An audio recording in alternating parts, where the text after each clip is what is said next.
அல்ஹம்துலில்லாஹ் நஹ்மதுஹு வ நஸ்தஈனுஹு வ நஸ்தக்ஃபிருஹு வ நுஅ்மினு பிஹி வ நதவக்கலு அலைஹி வ நஊது பில்லாஹி மின் ஷுரூரி அன்ஃபுஸினா வ மின் ஸய்யிஆத்தி அமாலினா மை யஹ்திஹில்லாஹு ஃபலா முதில்ல லஹு வ மை யுத்லில் ஃபலா ஹாதிய லஹு வ அஷ்ஹது அல்லா இலாஹ இல்லல்லாஹு வஹ்தஹு லா ஷரீக லஹு வ அஷ்ஹது அன்ன முஹம்மதன் அப்துஹு வ ரசூலுஹு அம்மா பஅத். எல்லாம் வல்ல அல்லாஹ் ஜல்லஷானஹு தஆலாவை புகழ்ந்து அவனது திருத்தூதர் ஸல்லல்லாஹு அலைஹி வஸல்லம் அவர்கள் மீது ஸலவாத்தும் ஸலாமும் கூறிய பின்னால், கண்ணியத்துக்குரிய சகோதர சகோதரிகளே, உங்கள் அனைவருக்கும் அஸ்ஸலாமு அலைக்கும் வரஹ்மத்துல்லாஹி வபரகாத்துஹு. அல்லாஹ்வுடைய பேரருளால் அவனது மஸ்ஜிதிலே ஒன்று கூடியிருந்து மார்க்கத்தை பற்றி பேசவும் கேட்கவும் நமக்கு வாய்ப்பு கிடைத்திருக்கிறது. நபி ஸல்லல்லாஹு அலைஹி வஸல்லம் அவர்கள் ஏதாவது ஒரு கூட்டம் ஏதாவது ஒரு மஸ்ஜிதிலே ஒன்று கூடியிருந்து அல்லாஹ்வுடைய வேத வசனங்களை ஓதி அதன் கருத்தை படிப்பார்கள் என்றால், அல்லாஹு தாலா அந்த சபைக்கு சக்கீனா என்கிற தனது அமைதியை இறக்கிறான், தனது ரஹ்மத் அருளை இறக்கிறான். அந்த சபையை ரஹ்மத்துடைய மலக்குகள் சூழ்ந்து கொள்கிறார்கள். அந்த சபையில் இருந்தவர்களை பற்றி அல்லாஹு தாலா தன்னிடமுள்ள மலக்குமார்களுக்கு மத்தியில் பிரஸ்தாபம் செய்கிறான் என நபி ஸல்லல்லாஹு அலைஹி வஸல்லம் அவர்கள் கூறியிருக்கிறார்கள். இந்த 4 பாக்கியங்களும் என் மீதும் உங்கள் மீதும் உண்டாக வேண்டும் என்கிற பிரார்த்தனையோடு இந்த உரைக்கு வருகிறேன். அன்புக்குரிய சகோதரர்களே, அல்லாஹு தாலா மனிதர்களுக்கு வழங்கக்கூடிய உலக அருள்களில் குழந்தை செல்வம் என்கிறது மிகப்பெரிய அருளாகும். அல்லாஹு தாலா எங்களுக்கு குழந்தைகளை தந்தால் அந்த குழந்தைகளை மார்க்கத்துக்கு தோதானவர்களாக வளர்த்து எடுப்பது என்கிறது பெற்றோருக்கு இருக்கக்கூடிய குழந்தைகள் விஷயத்தில் இருக்கக்கூடிய மிகப்பெரிய கடமையாகும். பெரும்பாலான பெற்றோர்கள் குழந்தை வளர்ப்பு விஷயத்தில் அவர்களுடைய யோசனை என்னவென்றால், எங்களோட பிள்ளைகளுக்கு நாங்கள் நல்ல உணவு கொடுக்க வேண்டும், நல்ல ஆடை கொடுக்க வேண்டும், அவர்களுக்கு பாடசாலைக்கு தேவையான உபகரணங்கள் வாங்கி கொடுக்க வேண்டும், அவர்களுக்கு சைக்கிள் கேட்டால் சைக்கிள் வாங்கி கொடுக்க வேண்டும். இந்த பிள்ளைகளுடைய தேவைகளை நிறைவேற்றினால் நாங்கள் பிள்ளைகளுக்குரிய கடமையை செய்துவிட்டோம் என்கிற எண்ணம் இருக்கிறது. பொதுவாக தனது பிள்ளைக்கு என்ன தேவையோ அந்த தேவைகளை பெற்றுக் கொடுப்பது என்கிறது பெற்றோருடைய கடமையை முழுமையாக்குவது கிடையாது. தனது குஞ்சுகளுக்கு உரிய தேவையை, தனது பிள்ளைக்குரிய தேவையை நிறைவு செய்வதுங்கிறது உலகத்தில் வாழக்கூடிய எல்லா உயிரினமும் செய்வது தான். ஒரு பசு கன்று போட்டால் அந்த கன்றை அது பாதுகாக்குது, அதுக்கு உணவு கொடுக்குது, கண்டை பிரியாமல் வாழ முயற்சி செய்கிறது. ஒரு பறவை குஞ்சு போட்டு குறித்தால் அந்த குஞ்சு அதுதான் பாதுகாக்குது. எங்கிருந்தோ உணவை வாயில் சுமந்து வந்து அந்த குஞ்சுகளுக்கு உணவு ஊட்டுது. இந்த வேலையை செய்கிறது தான், இதுதான் பிள்ளைகளுக்கு நாங்கள் செய்கிற கடமை என்று சொன்னால், உலகத்தில் இருக்கக்கூடிய எல்லா ஜீவராசிகளும் தன்னுடைய குஞ்சுக்காக, தன்னுடைய குட்டிக்காக இதை செய்து கொண்டு தான் இருக்கிறது. பெற்றோர் என்கிற வகையில், மனிதர்கள் என்கிற வகையிலும், அதிலும் குறிப்பாக முஸ்லீம் பெற்றோர்கள் என்கிற வகையிலும் நாம் சிந்திக்க வேண்டிய வேறு பகுதிகள் இருக்கிறது. அதில் பிரதானமானது என்ன என்று கேட்டால், குல்லு மௌலூதின் யூலது அலல் ஃபித்ரா, எல்லா குழந்தைகளும் இஸ்லாத்தை ஏற்றுக்கொள்ள, இஸ்லாத்தில் தான் பிறக்குது. அந்த பிள்ளை யகூதியாக நஸ்ரானியாக மாறுவது பெற்றோரினால் என்று ஹதீஸ்கள் எங்களுக்கு சுட்டி காட்டுகிறது. இந்த அடிப்படையில் முஸ்லீமாக இஸ்லாத்தை ஏற்கக்கூடிய இயற்கையான நிலையில் பிறந்த அந்த குழந்தைகளை இஸ்லாமிய அடிப்படையில் வளர்த்தெடுப்பது, அதற்கு தேவையான அடிப்படைகளை அந்த குழந்தைகளுக்கு சொல்லிக் கொடுப்பதும் மார்க்கத்தினுடைய பிரதானமான அம்சமாகும். எனவே இந்த வகையில், இந்த அடிப்படையில் நாம் கவனம் செலுத்த வேண்டிய தேவை இருக்கிறது. பிள்ளைகளை அறிவுள்ளவர்களாக, ஆரோக்கியமானவர்களாக வளர்த்தெடுப்பது என்கிறது, நல்ல பண்பாடு உள்ளவர்களாக வளர்த்தெடுப்பது என்பதும் பெற்றோருக்கு இருக்கக்கூடிய மிகப்பெரிய பொறுப்பாகும். இந்த பொறுப்பிலே எங்களை அறியாமலே நாங்கள் எல்லாரும் ஆசைப்படுவோம், குழந்தை இருந்தால் இந்த பிள்ளை நல்ல அறிவுள்ள பிள்ளையாக வரணும், நல்ல ஆரோக்கியமான பிள்ளையாக வரணும், நல்ல ஒழுக்கமுள்ள பிள்ளையாக வரணும் என்கிறது எல்லா பெற்றோர்களுடையும் எதிர்பார்ப்பு தான். ஆனால் அந்த எதிர்பார்ப்பை நாம் எந்த அளவு சரி செய்துகிறோம் என்கிற விஷயத்தில் நாம் கூடுதல் கவனம் செலுத்த வேண்டியிருக்கிறது. அன்புக்குரிய சகோதரர்களே, ஒரு பிள்ளையை ஆரோக்கியமான பிள்ளையாக அல்லது அறிவுள்ள பிள்ளையாக வளர்த்தெடுக்க வேண்டுமாக இருந்தால், பிள்ளைக்கு ஒரு அளவு வளர்ந்ததுக்கு பிறகு நம்ம முயற்சி செய்வோம் என்பது அல்ல. பிறந்ததில் இருந்தே அதற்கான முயற்சியை நாம் செய்ய வேண்டும். அதற்கு முன்னர் இருந்தே அந்த பிள்ளைக்கான பிரார்த்தனை என்கிற அடிப்படையில் அந்த பிள்ளைக்கான முயற்சியை நாம் செய்ய வேண்டியிருக்கிறது. எங்களுக்கு தெரியும், மரியம் அலைஹிஸ்ஸலாம் அவர்கள் பிறப்பதற்கு முன்னால் அவருடைய வாப்பா மௌத்தாகி விடுகிறார். மரியம் அலைஹிஸ்ஸலாம் அவர்கள் அவருடைய தாயின் கருவறையில் இருக்கிறார்கள். குழந்தையை தாய் பெற்றெடுக்கிறார்.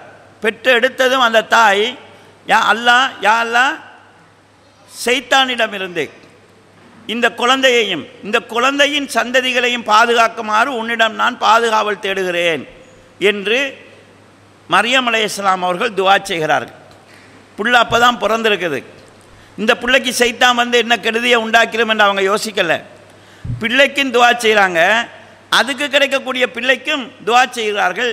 இன்னி உயீதுஹா வதுர்ரியத்தஹா மின சைத்தானி ரஜீம், இந்த பிள்ளையையும் இந்த பிள்ளையினுடைய சந்ததியையும் சைத்தானை விட்டு பாதுகாக்க வேண்டும் என்று உன்னிடம் நான் பாதுகாவல் தேடுகிறேன் என்று மரியம் அலைஹிஸ்ஸலாம் அவர்கள் துஆ செய்கிறார்கள். அல்லாஹு தஆலா மூமின்கள் தங்களுடைய பிள்ளைகளுக்கு செய்யக்கூடிய துஆவை சொல்கிற போது வஜ்அல்னா லில் முத்தகீன இமாமா, யா அல்லாஹ் எங்களுடைய பிள்ளைகளை எங்களை முத்தகீன்களுக்கு தக்வா உடையவர்களுக்கு இமாம்களாக ஆக்குவாயாக என்று பிரார்த்திக்க வேண்டும் என்று அல்லாஹு தஆலா சொல்லி காட்டுகிறார்.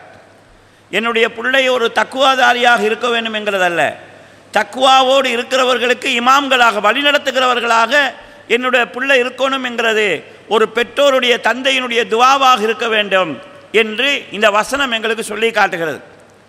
ஆக பிள்ளைகளுடைய அறிவாக இருந்தாலும் சரி, அவர்களுடைய ஆரோக்கியமாக இருந்தாலும் சரி, அவர்களுடைய முன்னேற்றமாக இருந்தாலும் சரி, அதில் பெற்றோர்களுடைய பிரார்த்தனைக்கு ஒரு பெரிய பங்கு இருக்கிறது என்பதை நாம் புரிந்து கொள்ள வேண்டும். ஆக பெற்றோர்கள் குழந்தை அதாவது அவர்கள் சிறுபிள்ளை பருவத்திலிருந்தே அவர்களுக்காக பிரார்த்தனை செய்ய வேண்டியிருக்கிறது. ரெண்டாவது, பிள்ளையினுடைய அறிவோ ஆரோக்கியமோ சரியாக வருவதற்கு பிள்ளைகள் சமூக புழக்கம் உள்ளவர்களாக இருக்க வேண்டும், சமூகத்தோடு பழகிறவங்களாக இருக்க வேண்டும், ஒதுங்கி வாழ்கிற இயல்புள்ளவங்களாக அவங்க ஆகிடக்கூடாது. எனவே சமூகத்தோடு அவர்கள் தொடர்பட்டவர்களாக இருக்க வேண்டும், பெரியவர்களும் அந்த பிள்ளைகளோடு நெருக்கம் கொண்டவர்களாக இருக்க வேண்டும். நபி ஸல்லல்லாஹு அலைஹி வஸல்லம் அவர்கள் பாதையிலே செல்கிற போது சிறுவர்களை கண்டால் அவர்கள் சலாம் சொல்வார்கள். பொதுவாக ஹதீஸ் என்னென்னு சொன்னால், சின்ன பிள்ளைகள் பெரியவங்களுக்கு சலாம் சொல்லணும். சலாம் சொல்கிற அந்த ஒழுங்குற சிறியவர்கள் பெரியவர்களுக்கு சலாம் சொல்ல வேண்டும். ஆனால் நபி ஸல்லல்லாஹு அலைஹி வஸல்லம் அவர்கள் சிறுவர்களுக்கு சலாம் சொல்லும் பழக்கத்தை உண்டாக்குவதற்காக அவர்களை கடந்து செல்கிற போது நபி ஸல்லல்லாஹு அலைஹி அவர்கள் சலாம் சொல்வார்கள். அவங்கள்ட்ட இந்த அதாவது சமூக பழக்கத்தை இது உண்டாக்கும், ஒதுங்கி வாழ்கிற தன்மையை விட்டும் அவர்களை எது பாதுகாக்கும். இந்த அடிப்படையில் நபி ஸல்லல்லாஹு அலைஹி வஸல்லம் அவர்கள் பிள்ளைகள் சமூகத்தோடு சேர்ந்து வாழ வேண்டும் என்கிற அடிப்படையை எங்களுக்கு கற்றுத்தந்திருக்கிறார்கள். சஹாபாக்களுடைய பள்ளியினுடைய நிலைமையை நாங்கள் பார்க்குறோம். இப்னு அப்பாஸ் ரலியல்லாஹு அவங்க சொல்கிறாங்க, ஜமாத்து தொழுகை நடந்து கொண்டிருந்தது, நான் சஃப்லே நடுவில் அங்கும் இங்கும் ஓடிக்கொண்டிருந்தேன், யாருமே என்னை கண்டிக்கவில்லைன்னு சொல்கிறாங்க. அதாவது நபி ஸல்லல்லாஹு அலைஹி வஸல்லம் அவங்க மௌத்தாகிற நேரம் இப்னு அப்பாஸ் அவங்களுக்கு கத்னா செய்யப்பட்டிருக்கிறது. அவங்க மௌத்தாகிற நேரம் அவங்களோட ஆக கூடின வயசு 10 வயசுக்குள்ளே தான். அப்போ நபி ஸல்லல்லாஹு அலைஹி அவர்கள் மதீனாவில் தொழுகிற ஆரம்ப காலம் அவங்க மிச்சம் சின்ன பிள்ளையாக இருந்தாங்க. அவங்க பள்ளியில் ஜமாத்து நடக்கக்கூடிய சப்புல நடுவால் போய் வந்தேன்னு சொல்கிறாங்க, யாருமே என்னை கண்டிக்கவில்லை என்று சொல்கிறாங்க. இந்த சம்பவம் எங்களுக்கு சொல்கிற விஷயம் என்னென்னு கேட்டால், தொழாத பிள்ளைகளும் பள்ளிக்கு வந்திருக்கிறாங்க, பள்ளியில் வரக்கூடிய நல்ல மக்களோடு ஒரு புழக்கம் இருந்திருக்கிறது. அது அவங்களுக்கு பல்வேறுபட்ட அதாவது சூழலில் கற்க வேண்டிய பல விஷயங்களை கற்றுக் கொடுக்கும். ஆக நபி ஸல்லல்லாஹு அலைஹி வஸல்லம் அவருடைய காலத்தில் பிள்ளைகள் சமூகமயமாக புழங்கியிருக்கிறாங்க, அதற்குரிய வாய்ப்பு கொடுக்கப்பட்டிருக்கிறது என்கிற ஒரு அம்சத்தை பார்க்குறோம். நபி ஸல்லல்லாஹு அலைஹி வஸல்லம் அவர்கள் தொழுகை நடத்துகிறாங்க, சுஜூதில் இருக்கிறாங்க. அவங்களோட ஒரு பேரப்புள்ள ரசூலுல்லாஹ் அவங்க பிள்ளைகளோட விளையாடுவாங்க. ரசூலுல்லாஹ் குதிரை போகிறாங்கன்னு சொல்லி புள்ள மேலே ஏறிடுது. ஏறின புள்ள இறங்கலை. நபி ஸல்லல்லாஹு அலைஹி வஸல்லம் சுஜூதிலிருந்து தலையை தூக்கலை. எந்த அளவு லேட் ஆகினாங்கன்னு சொன்னால், ஒரு சஹாபிக்கு சந்தேகம் வந்தது, ரசூலுல்லாஹ்க்கு என்னவெல்லாம் ஆச்சு தோண்டு. மெதுவாக தலையை தூக்கி பார்க்குறாரு, பார்த்தா புள்ள மேலே இருக்குது. நபி ஸல்லல்லாஹு அலைஹி வஸல்லம் அவர்கள் கொஞ்சம் லேட்டாகி தொழுது முடிச்சுட்டு சஹாபாக்கள் காரணம் கேட்குறாங்க, ஏன் நீங்கள் சுஜூதில் லேட் ஆகுனீங்கன்னு சொல்ல வருவது, புள்ளை வந்து முதுகுல ஏறிடுச்சு, திடீர்னு எழுமுனா அந்த பிள்ளைக்கு அது அதிர்ச்சியை கொடுக்கும், அதனால் தானாக பிள்ளை இறங்கி செல்லும் வரைக்கும் நான் காத்திருந்தேன் என்று ரசூல் ஸல்லல்லாஹு அலைஹி வஸல்லம் சொல்கிறாங்க. இந்த சம்பவத்தில் அந்த பிள்ளைய ரசூலுல்லாஹ் அந்த அதாவது தொழுகிற நேரத்தில் இப்படியா செய்கிறது என்று கண்டிக்கல. அந்த புள்ள பதட்டம் அடையக்கூடாதுன்னு நினைக்கிறாங்க. ஒரு சிறு பிள்ளை பதட்டம் அடையக்கூடாதுங்கிற விஷயத்தையும் அதாவது அந்த ஒரு மனநிலைக்கு போகக்கூடாதுங்கிற விஷயத்தையும் இந்த ஹதீஸினூடாக எங்களுக்கு சொல்லித் தருகிறார்கள். ஆக பிள்ளைகள் சமூகமயமாக வேண்டும். சமூகமயமாகிறதுக்கு நாங்கள் என்ன செய்கிறது? பள்ளிக்கு வர நேரம் பள்ளிக்கு நம்ம அழைச்சிட்டு வரலாம்.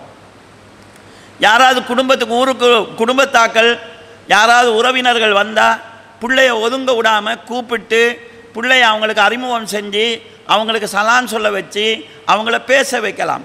அப்போ மக்களை எதிர்கொள்ளக்கூடிய பக்குவம் அந்த பிள்ளைகளுக்கு, அந்த ஆளுமை அந்த பிள்ளைக்கு வளரும். இதே மாதிரி சில நேரங்களில் அன்பு என்கிற அடிப்படையில் பிள்ளை வளர்ப்பிலே நாங்கள் சில தவறுகளை விட்டு விடுகிறோம். அதில் ஒன்று தான் பிள்ளைக்குரிய எல்லா வேலைகளையும் நாங்களே செஞ்சு கொடுக்குறது. தேத்தனியை கிட்ட கொண்டு கொடுக்குறது, சாப்பாடை கிட்ட கொண்டு கொடுக்குறது, ஏன்னா சாப்பாடை தீத்தி விட பார்க்குறது, அந்த பிள்ளைக்கு அதாவது எல்லா வேலைகளையுமே பெற்றாரே செஞ்சு கொடுக்குறது. அது ஒரு வகையில் அன்பு மாதிரி தெரியும். ஆனால் அந்த பிள்ளைக்கு சொந்த வேலையை தானே செய்கிற பக்குவத்தை இல்லாமாக்கிடும். அதனால் வீட்டில் இருக்கக்கூடிய ஆம்பளை பிள்ளைனாலும் சரி பொம்பளை பிள்ளைனாலும் சரி சின்ன சின்ன வேலைகளை அவங்கள செய்விக்கணும். வாப்பா முன்னால் வைக்கிறார், தண்ணி கேட்டால் உம்மா கொண்டு போய் கொடுக்காம புள்ளட கையில் கொடுக்கணும், வாப்பாவுக்கு தண்ணியை கொடுங்கன்னு சொல்லி. சின்ன சின்ன வேலைகள் அவங்க படுத்து எலும்புனாங்கடா அவங்களோட பெட்ஷீட்டை மடித்து வைங்கன்னு சின்ன வயசில் அதை அவங்களுக்கு பழக்கணும். சில தாய்மார் இதை சந்தோஷமாக சொல்லுவாங்க, என் பிள்ளைக்குன்னா 18 வயசாவது இன்னும் தேத்தனி கூட ஊற்ற தெரியாது, அதை சந்தோஷமாக நினைக்கிறாங்க. அப்போ அந்த புள்ள தனிச்சு போகிற நேரத்தில் அதை சமாளிக்க முடியாத லெவலில் அந்த பிள்ளையை நாங்கள் வளர்க்குறோம்னு சொல்லி சொன்னால் இது சரியான ஆரோக்கியமான அறிவுள்ள புள்ள உருவாகிறதுக்கான வழியாக அமையாது. ஒரு வீடியோ காட்சி அது வந்து சில மணி நேரங்களிலே கோடிக்கணக்கான மக்களால் பார்க்கப்பட்டு லட்சக்கணக்கான மக்களால் அது ஷேர் பண்ணப்பட்டுச்சு. அது என்னன்னு சொல்லி சொன்னால், ஒரு பனிப்பாறை, அதில் ஒரு கரடியும் அதில் குட்டியும் ஏறி போகுது. அந்த பனிப்பாறையில் கால் வைக்கும்போது ஒரு வலியுண்டு அமைங்கி போகுது. அதாவது தாய் கரடி முன்னால் போகுது, குட்டி கரடி அதுக்கு பின்னால் போகுது. தாய் போன அதே பாதையில் போகுது. ஏன்னா முதலாவது கால் வச்சு எடுக்கும்போது அந்த குழி விழும், அந்த குழியை ஃபாலோ பண்ணி குட்டி கரடி மேலே ஏறுது. தாய் மேலே ஏறி குட்டி கீழே வர அது மேல் வரும்போது குட்டியை தள்ளி விடுது. முதல்ல பார்க்கும்போது அந்த தாய் கரடி குட்டியை கொல்ல பார்க்குது, அல்லது என்னோட நீ வராதுன்னு தள்ளி விடுதுன்ற மாதிரி இருக்குது. ஆனால் தள்ளுன கரடி என்ன செய்யுதுண்டா, கீழே உருண்டு போன கரடி குட்டி வரும் வரைக்கும் மேலேருந்து பார்த்துட்டு நிற்கிது. அப்போ குட்டி என்ன செய்யணும், கஷ்டப்பட்டு ட்ரை பண்ணி வேறொரு ரூட்டால் போகுது. மேலே வந்ததுக்கு பிறகு அந்த தாய் கரடி குட்டியை அழைச்சிட்டு போகுது. அப்போ அந்த தாய் கரடி குட்டிக்கு என்ன செஞ்சிச்சுன்னா அநியாயம் செய்யலை. நான் வந்த ரோட்டில் அந்த பாதையில் நீ வராமல் உனக்குண்டு நீயே பாதையொன்று அமைச்சிட்டு வர நீ ட்ரை பண்ணணும். ஏன்னா எல்லா நேரமும் உனக்கு முன்னால் வழிகாட்டிட்டு போகிறதுக்கு ஆள் இருக்க மாட்டிச்சு. நான் இல்லாத நேரத்தில் நீ அதாவது இந்த பனிமலையில் கீழே விழலாம், உளுந்தா நீ எப்படி வாரன்றதை நீ கற்றுக்கொள்ளணும். உனக்கு ஒரு ஆள் வழி சொல்லித்தர முடியாது, நீயா ட்ரை பண்ணி வா என்று அந்த தாய் கரடி தன் பிள்ளைக்கு கற்பிக்கிறது என்று அந்த வீடியோவுக்கு விளக்கம் சொல்கிறாங்க. இது ஒரு 5 அறிவு பிராணி தான். நாங்கள் சில நேரங்களில் இந்த அன்பு மேலீட்டால் அதுக்கு வழி வைக்கிறது இல்லை. சில நேரங்களில் சில வெள்ளைக்கார குடும்பங்களை பார்க்கலாம், புள்ள உளுந்தோடனே உம்மா கிட்ட வந்திருந்து எலும்புன்னு சொல்லி உற்சாகப்படுத்துவாங்க. இப்போ எங்கட மன்னனில் என்னடா இவ்வளோ தாயாயுது, புள்ள உளுந்தா ஒரு பதட்டம் இல்லாமல் தூக்கி விடாமல் பக்கத்துலேருந்து எலும்புன்னு சொல்லி உற்சாகப்படுத்துகிறான்னு கேட்டால் அவள் பிள்ளைய பயிற்றுவிக்கிறான். நாங்கள் என்ன செய்யணும்டா பதறி போயிடுறோம். புள்ள உளுந்தோடனே ஆண்டு சொல்லி பதறி போய் தூக்குறதுல பிள்ளைக்கு உளுந்த அடியை விட உம்மா கத்தின பயத்தில் கூட அழுகிற நிலைக்கு நாங்கள் ஆளாக்குறோம். அப்போ அங்கே அந்த தாய் என்ன ட்ரைனிங் கொடுக்குறாண்டா, விழுந்தா எலை கற்றுக்கொள்ளணும், நீயா சுயமாக எழும்பணும், அடுத்தவன் வந்து தூக்கிடணுன்னு எதிர்பார்த்துட்டு இருக்காத, இந்த துணிச்சல் உனக்கு வரணும். எங்கே விழுந்தாலும் சுயமாக எழும்பி நிற்கிற ஆற்றல் தேவை என்கிற விஷயத்தை அந்த தாய் கற்றுக் கொடுக்குறாள். ஆனால் நாங்கள் பாசம் என்கிற பேரில் என்ன செய்யணும்டா, அப்போ உளுந்தா புள்ள பார்த்துட்டீங்க, எப்படா உமா வந்து தூக்குவா பாப்பா வந்து தூக்குவான்னு சொல்லி அடி பட்டாலும் சரி படாட்டும் சரி இந்த பதட்டத்தை வச்சு அந்த புள்ள அழுகிறதுக்கு முயற்சி செய்யக்கூடிய நிலையை நாங்கள் பார்க்குறோம். ஆக சில நேரங்களில் அன்பு என்கிற பேரில் நாங்கள் செய்கிறது அவங்களுக்கு போதிய அளவு பக்குவமின்மையை உண்டாக்கக்கூடிய ஒரு சூழலை நாங்கள் பார்க்குறோம். இதே போல் கண்ணியத்துக்குரிய சகோதரர்களே, பிள்ளைகளோடு பேரண்ட்ஸ் விளையாடுவது, இப்போ எங்களுக்கு விளையாட டைம் இல்லைன்னு நினைக்கலாம். சின்ன வயசுலேருந்து அவங்களோட ஏதாவது விளையாட்டுக்கள் விளையாடலாம். நபி ஸல்லல்லாஹு அலைஹி வஸல்லம் அவங்கள பார்க்குறோம். அவங்க போகிற நேரத்தில் சில சிறுவர்கள் அம்பெறிஞ்சு விளையாடுறாங்க. அப்போ நபி ஸல்லல்லாஹு அலைஹி வஸல்லம் சொல்கிறாங்க, பிள்ளைகளே நீங்கள் அம்பெறிங்க, ஏனெண்டா உங்களோட வாப்பா இஸ்மாயில் இருக்கிறாரே, இஸ்மாயில் நபி, அவர் நல்ல குறிபார்த்து அம்பெறியக்கூடிய வீரராக இருந்தார், நீங்களும் அம்பெறியுங்கள் என்று ரசூல் ஸல்லல்லாஹு அலைஹி வஸல்லம் அவங்கள ஊக்குவிச்சாங்க. இதே போல் உயிருள்ள பிராணியை அம்பெறிகிறதுக்கு குறியாக வைப்பாங்க. ஒரு மாட்டை அங்கே நிப்பாட்டி வச்சு இங்கேருந்து வீசுறது. அந்த மாதிரி விளையாடப்படுற நேரத்தில் கண்டிச்சிருக்கிறாங்க. நல்ல விளையாட்டை ஊக்குவிச்சு பிழையான விளையாட்டை நபி ஸல்லல்லாஹு அலைஹி வஸல்லம் கண்டிச்சிருக்கிறாங்க. நபி ஸல்லல்லாஹு அலைஹி வஸல்லம் அவங்களே பிள்ளைகளை ஒரு இடத்துல இருந்து யார் ஓடி முதலாவது என்ன பிடிக்கிறீங்களோ அவங்களுக்கு பரிசு தருவேன் என்று அறிவித்து அவங்கள ஓட்டப்பந்தயம் செய்வாங்க. பிள்ளைகள் என்ன, ஆயிஷா நாயோட ரசூல்லா ஓட்டப்பந்தயம் வச்சுருக்கிறாங்க. ஓடி பார்ப்போமா, யார் முந்திரண்டு பார்ப்போமான்னு சொல்லி ஒரு முறை ஆயிஷா நாயகி ரசூல்லாவை முந்திடுறாங்க. இன்னொரு முறை ஓடின நேரம் ரசூல்லா ஆயிஷா நாயகியை முந்திட்டு, அன்றைக்கு நீ என்னை தோக்கடித்ததுக்கு இது பதிலடி என்று சொல்லி ரசூல் ஸல்லல்லாஹு அலைஹி வஸல்லம் சொன்னார்கள். நாங்கள் ஹதீஸில் பார்க்குறோம். ஆக விளையாட்டு என்கிறது பிள்ளைகளுக்கு தேவை என்கிறது எங்களுக்கு மார்க்கமும் சொல்லுது. நீங்கள் சூரா யூசுப் எடுத்து பார்த்தீங்கன்னா, யூசுப் அலைஹிஸ்ஸலாம் அவர்கள் அவங்களுடைய பிள்ளைகளில், அதாவது யாக்கூப் அலைஹிஸ்ஸலாம் அவங்களுடைய பிள்ளைகளில் யூசுப் அலைஹிஸ்ஸலாத்தோட ரொம்ப அதிகமாக இரக்கமாக இருந்தாங்க. யூசுப் அலைஹிஸ்ஸலாத்துக்கு 10 நானாமார் இருக்கிறாங்க. வேறு தாய்க்கு பிறந்த வாப்பா 1 உம்மா 2. அவங்க யூசுப் அலைஹிஸ்ஸலாத்தை கொலை செய்கிறதுக்கு திட்டம் போடுறாங்க. திட்டம் போட்டு யூசுப் அலைஹிஸ்ஸலாத்தை காட்டுக்கு கூட்டிகிட்டு போகணும். அவங்க ஆடு மேய்க்கிறவங்க எப்படி வாப்பாட்ட கேட்குறாங்கண்டா, நீங்கள் ஏன் எங்களோட யூசுப் அனுப்பாமிக்கிறீங்க, யூசுப்பை நீங்கள் எங்களோட அனுப்புங்க, நாங்கள் காட்டில் ஓடி பிடிச்சி விளையாடுவோம், நாங்கள் அவரை கூட்டிகிட்டு போய் விளையாடுவோம் என்று சொல்கிறாங்க. அப்போ அவங்க ஒரு நபி தானே, இந்த விளையாட்டெல்லாம் தேவையில்லாத வேலை, சும்மா நீங்கள் உங்களோட வேலையை பார்க்கணும்னு சொல்லலை. விளையாட்டை யூசுப் அலைஹிஸ்ஸலாத்தில் வாப்பா யாக்கூப் அலைஹிஸ்ஸலாம் மறுக்கலை. நீங்கள் பிள்ளைய காட்டுக்கு கூட்டிகிட்டு போயிடுவீங்க, ஓனாய் தின்றுமோன்னு பயமாக இருக்குதுன்னு தன்னுடைய பயத்தை சொன்னாங்க. அப்போ யூசுப் அலைஹிஸ்ஸலாத்துடைய வாப்பா அவரும் நபி, யூசுப் அலைஹிஸ்ஸலாம் நபி, பிள்ளைகள் விளையாட போகணுன்னு சொல்லக்குள்ள இந்த விளையாட்டெல்லாம் தேவையில்லை, எடுத்து படி பார்ப்போம், இந்த மாதிரி டைப்பில் அவங்க பிள்ளை வளர்க்கலை. விளையாட்டுங்கிறது பிள்ளைக்கு தேவையானது என்கிற அடிப்படையை இந்த சம்பவத்தில் நாங்கள் பார்க்குறோம். அடுத்ததாக கண்ணியத்துக்குரிய சகோதரர்களே, அப்போ பிள்ளைகளுக்கு விளையாட்டு என்கிறது அவங்களுக்கு உற்சாகத்தை கொடுக்கும், ஆரோக்கியத்தை கொடுக்கும், அவங்களோட டைம் பாஸுக்கான ஒரு சரியான வழியாக இருக்கும். அதே நேரத்தில் சட்டத்திட்டங்களுக்கு கட்டுப்படணுங்கிற பக்குவத்தை கொடுக்கும். ஏன்னா எல்லா விளையாட்டுக்கும் சட்டம் இருக்கும். இப்படி செஞ்சால் அவுட்டு, இப்படி செஞ்சால் வெட்டின்னு இருக்கும். அந்த சட்டத்துக்கு கட்டுப்படுற பக்குவம் கொடுக்கப்படும். அது மாத்திரம் இல்லாமல் கூட்டாக ஒரு விஷயத்துக்காக இயங்குறது, ஒரு இலக்கை மையமாக கொஞ்சம் ஜமாத்தாக செயல்படுறது, இதற்கான பயிற்சியையும் விளையாட்டு கொடுக்கும். ஃபுட்பால் விளையாடுறாங்கண்டா இங்கால கொஞ்சம் பேர் இருக்கிறாங்க, அங்கால கொஞ்சம் பேர் இருக்கிறாங்க. அவங்களோட இலக்குன்னா போலை கொண்டு வைத்து அங்கே அடிக்கணும், நானே போலை கொண்டு வைத்து நானே உள்ளே போட்டுக்கிறேன்னு சொல்லி இந்த ஒன்மேன் ஷோவை செய்கிறது இல்லை. இன்றைக்கு எல்லா ஜமாத்துலையும் எல்லா இயக்கங்கள்லையும் தவா அமைப்பிலையும் இருக்கிற பெரிய பிரச்சனை என்னன்னு சொன்னால், நானே செய்யணும், நானே பேசணும், நானே நடத்தணும், இந்த மாதிரி டைப்பில் கொஞ்சம் பேர் இருப்பாங்க. அடுத்தவங்க திறமை உள்ளவங்களால அவங்களுக்கு இடம் கிடைக்காது. இந்த மாதிரி இருக்கும். இந்த விளையாட்டில் என்ன செய்கிறாங்கன்னா, நீ இங்கே அடினா அங்கே அடிக்கிறான், அவன் அங்கே அடிக்கணும், கடைசியில் யாராவது ஒரு ஆள் கோல் போடுவார். யார் கோல் போட்டாலும் எங்களோட டீம் தான் வெண்டிச்சுட்டு வரும். நான் கோல் போட்டால் தான் நான் வெண்டுங்கிற சிந்தனை இல்லாமல் முடிவு யார் மூலமாவது வரட்டும், நலவு யார் மூலமாவது நடக்கட்டும் என்னாலான பங்களிப்பை நான் செய்யணும். இந்த பயிற்சி அந்த பிள்ளைகளுக்கு விளையாட்டினூடாக வருகிறது. அதே மாதிரி தோல்வியை ஏற்றுக்கொள்ளக்கூடிய பக்குவம், வெற்றியை கண்டு மமதை கொள்ளாத ஒரு பக்குவம், இப்படி பல விஷயங்கள் விளையாட்டினூடாக பிள்ளைகளுக்கு வருது. அப்போ பிள்ளைகளுக்கு அந்த உடல் ரீதியான விளையாட்டு போய் இன்றைக்கு இருக்கிற ஆபத்து, இந்த ஃபோன் கேமுக்குள்ளே நாங்கள் போய்த்தோம். எங்களோட பிள்ளைகள் முழுமையாக கலட்டி எடுக்கிறது கஷ்டம். ஆனால் அந்த பிள்ளைகளை சரி பண்ணுறேன்னு சொல்லி சொன்னால் ப்ராக்டிக்கலான விளையாட்டுகள பிள்ளைகளை கவனம் செலுத்த வச்சா தான் அதிலிருந்து ஓரளவு நாங்கள் அந்த பிள்ளைகளை மீட்டெடுக்கலாம். எனவே இதுக்கு பேரண்ட்ஸ் பிள்ளைகளோட டைம் ஒதுக்கணும். இன்னொரு விஷயம், சூரா யூசுப் வந்ததுனால அதை டச் பண்ணி சொல்லிட்டு போகிறேன்.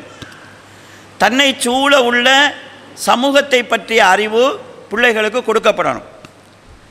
அது ஒரு வகையில் பயமூட்டலாக ஆகிறவும் கூடாது. ஆனால் ஒரு தெளிவு அந்த பிள்ளைக்கு தேவை என்கிற விஷயத்தை சூரா யூசுஃபுடைய ஆரம்ப விஷயம் எங்களுக்கு சொல்லி தருகிறது. யூசுப் அலைஹிஸ்ஸலாம் ஒரு கனவு காண்றாங்க. அந்த கனவை வாப்பாட்ட சொல்கிறாங்க, வாப்பா நான் இப்படி ஒரு கனவு கண்டேன்னு சொல்லி. அப்போ யூசுப் அலைஹிஸ்ஸலாத்துல வாப்பா மகன்கிட்ட சொல்கிறாரு, யா புனைய, என்னருமை மகனே, நீ கண்ட இந்த கனவு இருக்குதே, இதை உன்னை நானாமாட்ட சொல்லிடாதே. அப்படி சொன்னால் இந்த கனவு ஒன்றை பெரிய ஆளாக்குற மாதிரி காட்டுது. அப்படி சொன்னால் அவங்க உனக்கு எதிராக சதி செய்வாங்க என்று யூசுப் அலைஹிஸ்ஸலாத்துல வாப்பா யூசுப் அலைஹிஸ்ஸலாத்துல சொல்கிறாங்க. அப்போ இதனூடாக அந்த வாப்பா என்ன செய்கிறான்டா, நீ சேர்ந்து வாழ்கிற ஆக்கள்ற உன்னை நானாமார் இருக்கிறாங்களே, அவங்க உன்னோட நிறைய இரக்கம் இல்லை, அவங்களோட விஷயத்தில் நீ கவனமாக இருக்கணும். இந்த ஒரு இல்மை அந்த பிள்ளைக்கு கொடுக்குறாங்க. இது அல்லாஹு தாலாவும் ஆதம் அலைஹிஸ்ஸலாத்தை படைச்சோடனே இதை செஞ்சதை நாங்கள் பார்க்குறோம். இன்னஹாதா அதுவுள்ளக்கும், இந்த சைத்தான் இருக்கிறானே, இப்லீஸ் இருக்கிறானே, உங்கள் 2 பேருக்கு எதிரி, உங்களை சொர்க்கத்தை விட்டு அவன் வெளியேற்றாமல் பார்த்து கொள்ளுங்க என்கிற ஒரு தகவலை ஆதம் அலைஹிஸ்ஸலாம் அவ்வா அலைஹிஸ்ஸலாத்தை அல்லாஹ் படைச்சோடனே சொல்லி கொடுக்குறாங்க. அப்போ பிள்ளைகளுக்கு நம்ம வாழ்கிற சூழல் என்ன, நம்ம வாழ்கிற சமூகம் என்ன, நாங்கள் அவங்களோட எந்த அளவோடு நடந்து கொள்ளணும் என்கிற விஷயத்தை யூசுப் அலைஹிஸ்ஸலாத்துல வாப்பா அந்த பிள்ளைக்கு சொல்லி கொடுத்துருக்குறாங்க. அதையும் இந்த சம்பவத்திலிருந்து நாங்கள் எடுத்துக்கொள்ளலாம். இதில் இன்னொரு பகுதி, யூசுப் அலைஹிஸ்ஸலாத்துல அந்த சம்பவத்தில் அந்த வாசகத்திலே நாங்கள் பார்க்கக்கூடிய இன்னொரு பகுதி தான், அவங்க என்ன செய்கிறாங்கடா, புள்ள ஒரு கனவு காணுது. அந்த கனவை புள்ள வாப்பாட்ட சொல்லுது, வாப்பா நான் இப்படி ஒரு கனவு கண்டேன். இது எங்களுக்கு எதை காட்டுதுண்டா, பெற்றாருக்கும் பிள்ளைகளுக்கும் இடையில் இருந்த அந்த உறவு முறையை சொல்லுது, நெருக்கமாக இருந்தாங்க என்கிற விஷயம் சொல்லுது. பிள்ளைகள் தங்களுக்கு இருக்கக்கூடிய பிரச்சனைகளை உம்மா வாப்பாட்ட சொல்கிற அளவுக்கு உம்மா வாப்பா பிள்ளைகளோட நெருக்கமாக இருக்கணும். வாப்பாட்ட சொன்னால் ஏசுவார், திட்டுவார், இதெல்லாம் வாப்பாட்ட சொல்லலாம் என்கிற ஒரு நிலை அந்த பிள்ளைக்கு வரக்கூடாது. அப்போ பிள்ளையும் பாப்பாவும் பேசிக்கொள்கிறவங்களாக உறவு வைக்கிறவங்களாக இருக்கணும். இதில் கடந்த காலம் ஒன்று இருந்தது. அந்த காலம்னு சொல்லி சொன்னால் எங்களுக்கு வாப்பா மாறுண்டா பயம், அதே நேரம் ஒரு மரியாதை. பாப்பா வாராண்டோடனே வீட்டில் சவுண்ட் அடங்கும். பாப்பா மாதிரி இருக்கக்குள்ளே நாங்கள் வீட்டில் அவ்வளோ பெருசாக பேசுகிறல்ல, கதைக்கிறல்ல, இந்த மாதிரியான டைப்பில் இருந்தோம். இப்போ ஓரளவு வாப்பாமார் பிள்ளைகளோட அதாவது விட்டு கொடுத்து போகிற ஒரு டைமில் இருக்கிறாங்க. ஆனால் பிள்ளைகளோட அவங்களோட பிரச்சனையை முன்வைக்கிற அளவுக்கான சிநேகம் குறைஞ்சி போகுது. பிள்ளைகளோட பிரச்சனையை நம்ம கேட்குறதும் இல்லை, பிள்ளைகள் நம்மகிட்ட பிரச்சனையை சொல்கிறதும் இல்லை. சில நேரங்களில் ஏதோ சில பிரச்சனை அவங்களால தாங்கிக் கொள்ள முடியாமல் மன உளைச்சலுக்கு ஆளாகிற நிலைக்கு ஆளாகிறாங்க. எனவே பேரண்ட்ஸ் பிள்ளைகளோட பேசி பார்த்து நடத்துகிற அளவுக்கு நெருக்கமாக இருக்கணும். நம்ம ஒரு ஹதீஸில் உதாரணத்துக்கு சொல்லலாம். ஒரு நாள் நபி ஸல்லல்லாஹு அலைஹி வஸல்லம் அவர்கள் பள்ளியில் மக்கள் இப்படி இருக்கிறாங்க, அவங்கள்ட்ட சொல்கிறாங்க, ஒரு மரம் இருக்குது, அந்த மரம் மோமின்களுக்கு ஒப்பானது, அந்த மரத்தால் யாருக்கும் எந்த பாதிப்பும் இல்லை, அந்த மரத்தில் எல்லா பகுதியும் மனிதனுக்கு பயனுள்ளது, அது என்ன மரம்னு உங்களுக்கு தெரியுமா என்று கேட்குறாங்க. இப்போ சஹாபாக்கள் பார்க்குறாங்க, எங்களுக்கு தெரியாத ஏதோ ஒரு மரத்தை பற்றி ரசூல் ஸல்லல்லாஹு சொல்ல போகிறாங்க, அது என்னென்னு அவங்க தெரியாமல் எங்களுக்கு தெரியாத அல்லாஹ்வுடைய தூதரேன்னு சொல்கிறாங்க. அப்போ நபி ஸல்லல்லாஹு சொல்கிறாங்க, ஈச்ச மரம், அதால் யாருக்கும் எந்த பிரச்சனையும் இல்லை. பிரச்சனை இல்லைண்டா ஒரு தென்னை மரம் இருக்குது, எல்லாம் பிரயோசனம் தான். ஆனால் தென்னை மரத்துக்கு கீழே நாங்கள் ஒரு வாகனத்தை நிப்பாட்டோம்னா நல்லா பார்ப்போம், ஓலை விழுமா, குறும்ப விழுமா, இந்த காஞ்ச தேங்காய் இருக்குதான்னு பார்த்து நிற்போம். ஈச்ச மரத்தில் அந்த பிரச்சனையும் இல்லை. அதனால் யாருக்கும் எந்த பிரச்சனையும் இல்லை. ஆனால் அதில் எல்லாமே மனிதனுக்கு பயனுள்ளது. ஈச்சம்பழத்தின் விதை கூட மனுஷனுக்கு பயனுள்ளது தான். இப்படி சொல்லி இதே போல தான் ஒரு முஃமின் மக்களுக்கு பயனுள்ளவனாக இருக்கணும் என்கிற தகவலை சொல்கிறாங்க. இந்த ஹதீஸில் தொடர்ந்து வரக்கூடிய செய்தி என்னென்னா, தொழுது முடித்து உமர் ரலியல்லாஹு அவர்களும் இப்னு உமர் ரலியல்லாஹுவும் பள்ளியிலேருந்து போகிறாங்க. போகும்போது இப்னு உமர் ரலியல்லாஹு வாப்பாட்ட சொல்கிறாங்க, வாப்பா ரசூல் ஸல்லல்லாஹு அலைஹி வஸல்லம் கேள்வி கேட்டாங்க தானே, இந்த கேள்விக்கு ஈச்ச மரம்தான் பதில்ங்கிறது எனக்கு அப்போவே தெரிஞ்சு என்று சொல்கிறாங்க. அப்போ உமர் ரலியல்லாஹு சொல்கிறாங்க, மகனே உங்களுக்கு தெரிஞ்சிருந்தால் சொல்லியிருக்கலாமே என்று சொல்கிறாங்க. அப்போ இப்னு உமர் ரலியல்லாஹு சொல்கிறாங்க, அல்லாஹ் அதான் வாப்பா, அங்கே உங்களை மாதிரி பெரியாக்கள்லாம் இருக்கிற சபையில் நான் பேசுகிறது அவ்வளோ பொருத்தமாக எனக்கு படலை, அதால் நான் பேசலைன்னு சொல்கிறாங்க. அப்போ உமர் ரலியல்லாஹு சொல்கிறாங்க, மகனே ரசூலுல்லாஹ் கேட்குற நேரம் எல்லாருமே தெரியாமல் இருக்கிற நேரம், நீ பதில் சொல்லியிருந்தா ரசூலுல்லாஹ் உன்னை புகழ்ந்திருப்பாங்க, உனக்காக ரசூலுல்லாஹ் துஆ செஞ்சுருப்பாங்க, அது எவ்வளோ பாக்கியமாக இருந்திருக்கும் என்று வாப்பாவும் மகனும் பேசிக்கொண்டு பள்ளியிலிருந்து போகிறாங்க. இந்த சம்பவம் எங்களுக்கு சொல்கிற விஷயம் என்னென்னா, வாப்பாவும் மகனும் ஒன்றா பள்ளிக்கு வந்திருக்கிறாங்க, பள்ளியில் நடக்கக்கூடிய பயானில் ஒன்றா இருந்திருக்கிறாங்க, பயானை விட்டு வீட்டுக்கு போகிற நேரம் வாப்பாவும் மகனும் ஒன்றா பேசிக்கொண்டு நடந்த விஷயத்தை பேசிக்கொண்டு போகிறாங்க. அப்போ இந்த அளவுக்கான ஒரு நெருக்கம் பிள்ளைகளுக்கும் பாப்பாவுக்கும் இடையில் இருக்கிறது அவங்களோட அறிவையும் அவங்களுடைய ஆற்றலையும் மன எழுச்சியையும் கூட்டும். அதே நேரம் பேரண்ட்ஸோட ஒரு தொடர்பு இறுக்கமாக வெளித்தொடர்புகள் குறையும். பேரண்ட்ஸோடு உள்ள தொடர்புகள் விலக வெளித்தொடர்புகள் அதிகமாகும். அப்போ இந்த பிள்ளைகளுக்கு பேரண்ட்ஸ் அவங்களுடைய விஷயங்களை பேசக்கூடிய அளவுக்கு நெருக்கத்தோடு இருக்கணும் என்கிற ஒரு அம்சத்தையும் இந்த யூசுப் அலைஹிஸ்ஸலாத்துடைய அந்த வார்த்தையும் இந்த சம்பவம் எங்களுக்கு சொல்லி காட்டுவதை நாங்கள் பார்க்கலாம். கண்ணியத்துக்குரிய சகோதரர்களே, இதே நேரத்தில் சின்ன வயசிலிருந்தே அவங்களுக்கு தேவையான பழக்க வழக்கங்களோட சம்பந்தப்பட்ட விஷயமாக இருந்தாலும் சரி, கொள்கையோட சம்பந்தப்பட்ட விஷயங்களாக இருந்தாலும் சரி, பேசிக்காக அந்த பிள்ளைகளுக்கு எடுத்து சொல்லணும். புள்ள வளர்ந்ததுக்கு பிறகு தானாக இந்த விஷயங்கள்லாம் படிச்சிடும் என்கிறது அல்ல.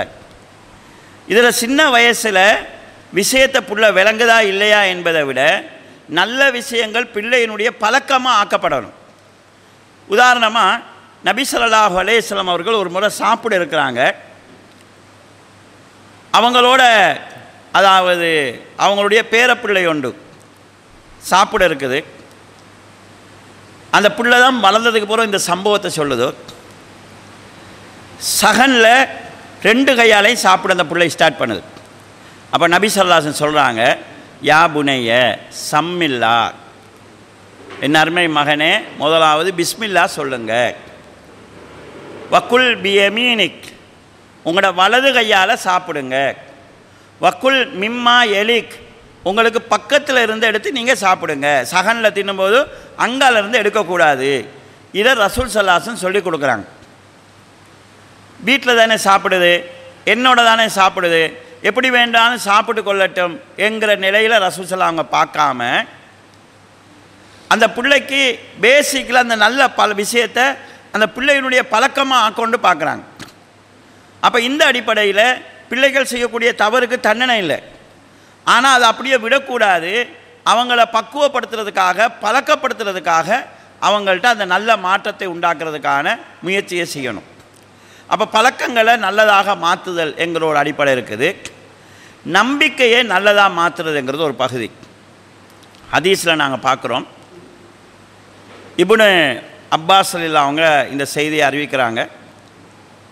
ஒரு நாள் நபி ஸல்லல்லாஹு அலைஹி வஸல்லம் அவர்களும் இப்னு அப்பாஸ் ரலியல்லாஹு அவங்களும் ஒரு கழுதையிலையோ குதிரையிலையோ ஒட்டகத்திலையோ பயணிக்கிறாங்க. அவங்களுக்கு பின்னால் போகிறாங்க.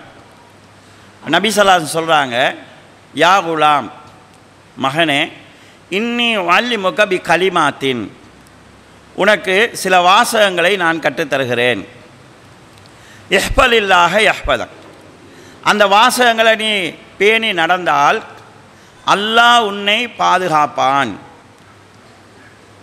என்று நபி ஸல்லல்லாஹு அலைஹி வஸல்லம் சொல்லி சில விஷயங்களை நபி ஸல்லல்லாஹு அலைஹி வஸல்லம் அவங்களுக்கு கற்றுக் கொடுக்குறாங்க. அதில் ஒன்று ரசூல் ஸல்லல்லாஹு அலைஹி வஸல்லம் சொல்கிறாங்க, ஃபைதா சஅல்த ஃபஸ்அலில்லாஹ், நீ கேட்டால் அல்லாஹ் ஒருவனிடமே கேள். ஃபைதஸ்தஅன்த ஃபஸ்தஈன் பில்லாஹ், நீ உதவி தேடினால் அல்லாஹ் ஒருவனிடம் மாத்திரமே உதவி தேடு. இப்படி ஒரு அடிப்படையை ரசூல் ஸல்லல்லாஹு அலைஹி வஸல்லம் சொல்லி கொடுக்குறாங்க. சொல்லி கொடுத்துட்டு ரசூல் ஸல்லல்லாஹு அலைஹி வஸல்லம் சொல்கிறாங்க, மகனே ஒரு விஷயத்தை அறிஞ்சுகொள், இந்த உலகத்தில் இருக்கிற எல்லாரும் ஒன்று திரண்டு உனக்கு ஒரு நன்மையை செய்ய முயற்சி செய்தாலும் அல்லாஹ் உனக்கு எந்த நன்மையை பதிவு செய்திருக்கிறானோ அதை தவிர மேலதிகமாக எந்த நன்மையையும் அவர்கள் செய்துவிட முடியாது. அதே போல் இந்த உலகத்தில் இருக்கக்கூடிய எல்லா மக்களும் உனக்கு எதிராக ஒன்று திரண்டு உனக்கு எதிராக ஒரு சதியை செய்ய முயற்சி செய்தாலும் அல்லாஹ் கலாக்கதில் உனக்கு எதை எழுதியிருக்கிறானோ அதை விட அதிகமாக எந்த தீங்கையும் செய்துவிட முடியாது. ருஃபியத்தில் அக்லாம் வ ஜஃபத்தி சுஃபூப், பேனைகள் உயர்த்தப்பட்டு விட்டன, ஏடுகள் காஞ்சிருச்சு, இதுக்கு பிறகு கலாக்கதில் எழுதுறதில்லை, எல்லாம் எழுதி முடிஞ்சாச்சு. எனவே அகில உலகமே ஒன்று திரண்டு வந்தாலும் நீ அவங்களுக்கு பயப்படவும் வேண்டல, பணிஞ்சு போக வேண்டிய அவசியம் கிடையாது, உனக்குரியது பதிவாகிவிட்டது. இந்த பேசிக்கை ரசூல் ஸல்லல்லாஹு அலைஹி வஸல்லம் அவங்க ஒரு குழந்தைக்கு கற்றுக் கொடுக்குறாங்க, ஒரு சிறுவருக்கு கற்றுக் கொடுக்குறாங்க. அப்போ அக்கீதாவில் உறுதியான ஒரு தன்மையை ரசூல் ஸல்லல்லாஹு அலைஹி வஸல்லம் ஏற்படுத்துவதனூடாகவும் அல்லாஹ்வின் மீதான நம்பிக்கையை அழுத்தமாக அந்த பிள்ளைகளை மனசில் பதிவு செய்யும் விதமாகவும் இந்த செய்தியை சொல்லியிருப்பதை நாங்கள் பார்க்குறோம். ஆக பிள்ளைகளுக்கு நல்ல பழக்கங்கள், நல்ல விஷயங்களை சின்ன வயசுலேருந்து பழக்கங்களாக ஆக்கிறது, அதே நேரம் அக்கீதா அடிப்படையான விஷயங்களை சிறு பருவத்திலிருந்தே கற்றுக் கொடுக்கிறது. இதை எங்களுக்கு குர்ஆனும் சொல்கிறது, ஹதீஸும் சொல்கிறது. குர்ஆனை நீங்கள் எடுத்து பார்த்தீங்கன்னு சொல்லி சொன்னால், லுக்மான் அலைஹிஸ்ஸலாத்துடைய வரலாறு சூரா லுக்மான் அல்லாஹு தஆலா எங்களுக்கு சொல்லித்தராங்க. அந்த வரலாற்றில் லுக்மான் அலைஹிஸ்ஸலாம் தன் பிள்ளைக்கு செய்த போதனைகள் சொல்லி கற்கப்படுது. அதில் லுக்மான் அலைஹிஸ்ஸலாம் பிள்ளைக்கு செஞ்ச அடிப்படையான போதனை இணை வைக்கக்கூடாது. இணை வைத்தல்ங்கிறது அல்லாஹ்வுக்கு மனிதன் செய்யக்கூடிய அநியாயம். பெற்றோரோடு நல்ல முறையில் நடந்து கொள்ளணும். இதே நேரம் பண்பாட்டை சொல்கிறாங்க, பெருமையாக நடக்காதே, ஆணவம் கொள்ளாதே, அடுத்தவங்களை விட்டு முகத்தை திருப்பி கொள்ளாதே. நீ செய்கிற ஒரு விஷயம் சின்னதாக இருந்தால், அது வானத்தில் இருந்தாலும் சரி, பூமியில் இருந்தாலும் சரி, பாலைவனத்தில் இருந்தாலும் சரி, அது நன்மையாக இருந்தாலும் சரி, தீமையாக இருந்தாலும் சரி, அல்லாஹ் கொண்டு வருவான். நீ எங்கே இருந்தாலும் அல்லாஹ் பார்த்து கொண்டிருக்கிறான் என்கிற அச்சத்தை பிள்ளையுடைய மனசில் பதிவு செய்கிறாங்க. அக்கீதாவை சொல்லிக் கொடுக்குறாங்க, அஹ்லாக்கை சொல்லிக் கொடுக்குறாங்க, எங்கே இருந்தாலும் அல்லாஹ் பார்த்து கொண்டிருக்கிறான் என்கிற அடிப்படையை சொல்லிக் கொடுக்குறாங்க. நாங்கள் பிள்ளை வளர்ப்பில் விடக்கூடிய பெரிய ஒரு தவறு என்னென்னு சொன்னால், உம்மாமார் எல்லாம் வாப்பாட்ட சொல்லுவேன்னு பயங்காட்டுறது. அப்போ அந்த பிள்ளை வாப்பாவுக்கு பயப்படும், அதே நேரம் வாப்பா மேலே ஒரு வெறுப்பும் வரும்.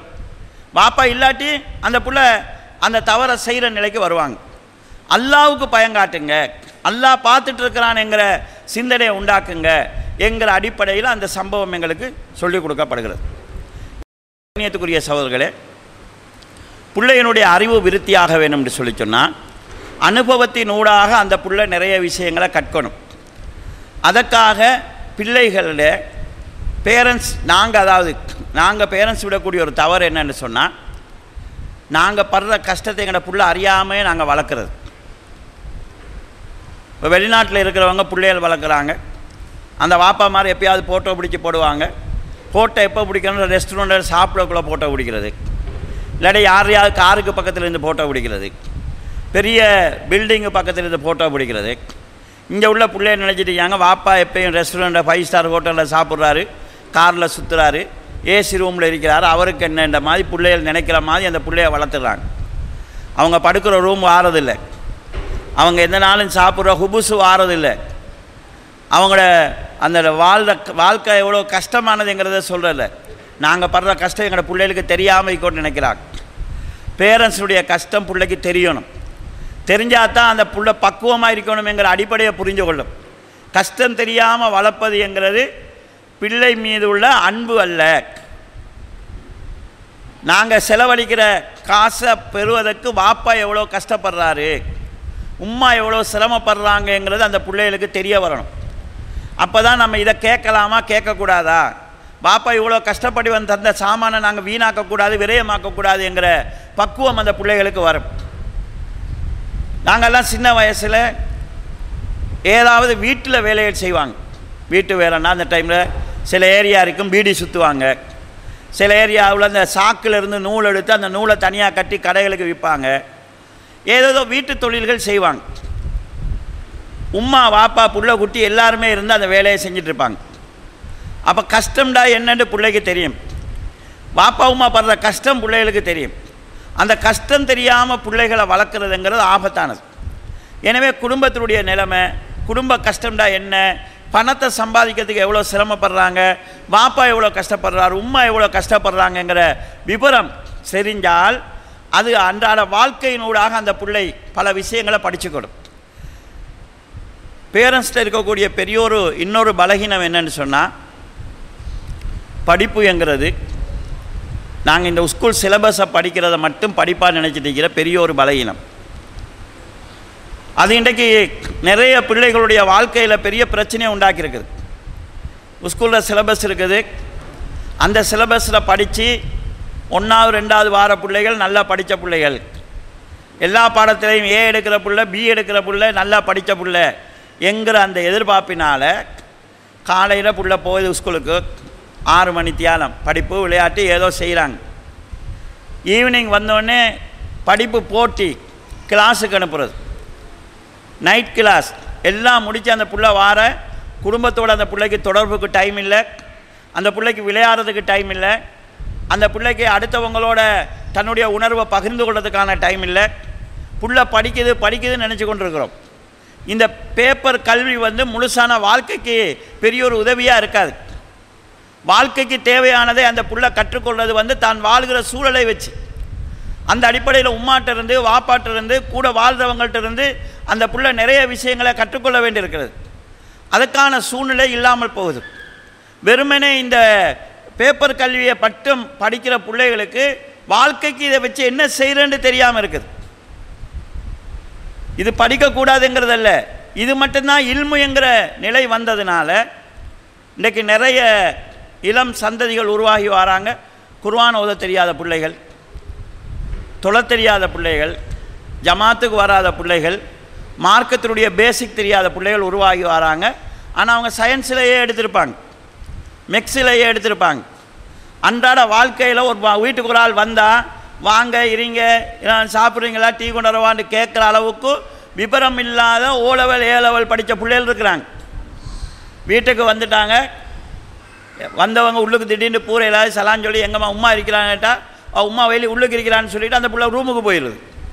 ஆனால் வந்தவங்களை வாங்கன்னு சொல்லன்றதோ இல்லாட்டி உம்மாட்ட போய் வந்திக்கிறாங்கன்னு சொல்கிறதோ இந்த விபரங்கள் மக்களோட எப்படி புலங்குறங்கிற விஷயம் தெரியாமல் இருக்குது. அப்போ இது வாழ்க்கைக்குரிய கல்வியாக அமையாது, எக்ஸாமுக்குரிய கல்வியாக அமையும். எனவே இந்த தன்மை பேரண்ட்ஸில் இருக்கக்கூடிய இந்த நினைப்பு, என் பிள்ளைகள் எக்ஸாமில் 1வது 2வது ஓ லெவல் ஏ லெவலில் பாஸ் ஆகணுங்கிற அந்த சிந்தனை நிறைய ஒரு பலகீனத்தை உண்டாக்கியிருக்குது. இதை நாங்கள் கல்வின்னு நினச்சிட்ருக்குறோம். அன்றாட வாழ்க்கையில் அடுத்தவர்களோடு எப்படி நாங்கள் சேர்ந்து வாழ்தல் என்கிற அடிப்படையை பிள்ளைகளுக்கு எங்களுடைய பழக்க வழக்கத்தினூடாக நாங்கள் கொடுக்க வேண்டியிருக்கிறது. இந்த ஒரு வாழ்க்கைக்கு அந்த பிள்ளைக்கு நிறைய பேரண்ட்ஸோட டைம் இருக்கணும், பெரியவங்களோட டைம் இருக்கணும். பிள்ளைகிட்ட நல்ல மாற்றங்கள் வரணும்னு சொல்லி சொன்னால் பிள்ளையை நாங்கள் நல்லவங்களோட பழக்கப்படுத்தணும், நல்லவங்களோட நெருக்கமாக்கணும். உதாரணமாக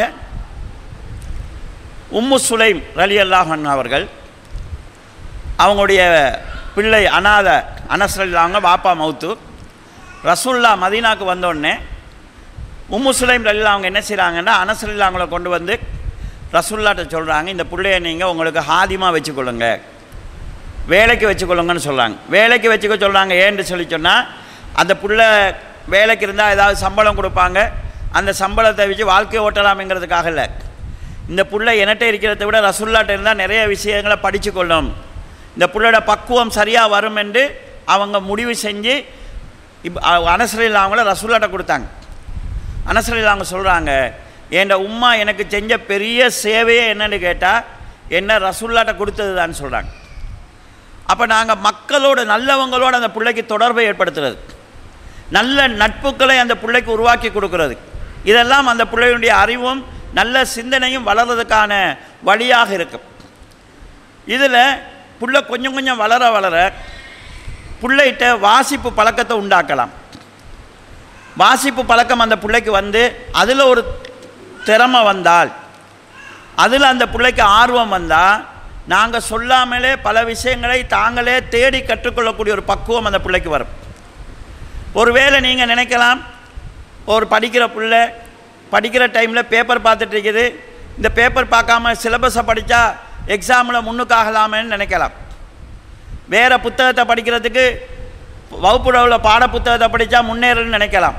ஆனால் வாசிப்பு என்கிறது எங்களை அறியாமலே எங்களுடைய மூளையை விருத்தியாக்கும், எங்களுடைய கிரகிக்கிற சக்தியை அதிகமாகும். அல்லாஹ் தஆலா எல்லாருக்கும் மூளையை தந்திருக்கிறார். அந்த மூளையில் எல்லாத்தையும் யாருமே முழுசாக பயன்படுத்துறதில்லை.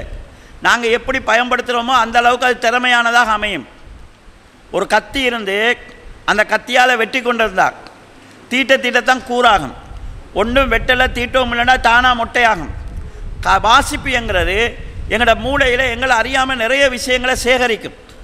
நான் இப்போ ஒரு புத்தகம் வாசித்தா புத்தகத்தில் ஏதாவது சில பாயிண்ட்டுகள் மனசில் இருக்கும், திரும்ப எனக்கு அது மனசில் இருக்காது. ஆனால் எங்கேயாவது ஒரு இடத்துல நான் முக்கி கொண்டிருக்கும் போது அந்த பாயிண்ட் என் மூளையிலிருந்து வெளியே வரும். நாங்கள் படிக்கக்கூடிய புத்தகங்களூடாக எங்களோட மொழி வளம் கூடும், எங்களுடைய அதாவது சிந்தனை திறன் கூடும், கிரகிக்கிற தன்மை கூடும். ஏதாவது ஒரு விஷயத்தை நான் எழுதுகிற போதோ எழுதுறதுக்கு தேவையான தகவல் என் மூளையிலிருந்து வரும். இப்படி பல கோணங்களில் வாசிப்பு வந்து மனிதனுக்கு பயனுள்ளதாக இருக்கும். எனவே சின்ன வயசுலேருந்து அவங்களுக்கு வாசிக்கக்கூடிய புத்தகங்களை கொடுக்கலாம், வாசிக்கிறதுக்கு பழக்கலாம். என் சொந்த அனுபவத்தில் நான் சொல்கிறதா இருந்தால், எங்களோட வாப்பா வந்து ஒரு 5ஆம் வகுப்பு வரைக்கும் தான் படித்தவர், ஆனால் வாசிப்பார். வீட்டில் இருக்கும்போது பேப்பர் வாசிப்பார். நான் சின்ன வயசில் இருக்கும்போது அவர் வந்து பேப்பர் பார்க்கணும் மகன், பேப்பர் வாசிக்கிறது நல்ல பழக்கம்னு சொன்னார். நான் சின்ன வயசில் அதாவது 5ஆம் வகுப்பு 6ஆம் வகுப்பு இருக்கும்போதே எங்களோட ஊரில் இருக்கக்கூடிய பொது லைப்ரரிக்கு போய்ட்டு பேப்பர் பார்ப்பேன். அப்போ பெரியவங்க யாராவது இருந்தாங்கடா, அதானே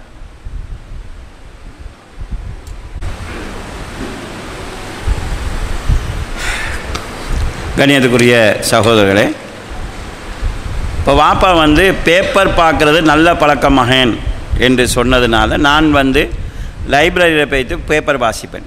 நான் மதரசாவுக்கு போனது 7ஆம் வகுப்பு படிக்கும்போது, நம்ம மதரசாவுக்கு போகிற நேரமே பேப்பர் வாசிக்கிறது, இந்த சஹாபாக்கள் சரிதை, எங்களோட மதரசாவுடைய உஸ்தாதாக இருந்தாங்க, அவங்க பிறகு தான் அவங்க எழுதுனது தெரியும்.